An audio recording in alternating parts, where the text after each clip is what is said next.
Yan, yo. Dumating na nga pala ang ating Jordan 4 white gold. Ayan, alright, box pa. Ang ulam na. Buksan natin kung anong laman itong at tsura nitong white gold Jordan 4. Ayan, naamoy ko, bango na agad. Ayan, bango. Talagang sa mga, di ba, bagong bili. Inaamoy talaga nila, di ba?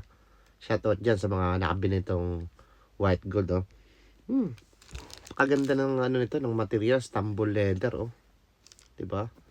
Ang ganda niya. Lambot sigurado nito. Tapos yung gold niya ay ito. Ito yan, Ayan, Ayan. Pero sa ano niya ay white. Ayan, saka sa likod. Yung Jumpman niya, 'di ba?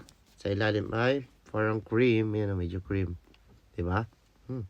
Pakita natin yung pinakang view niya. Ayan, alright.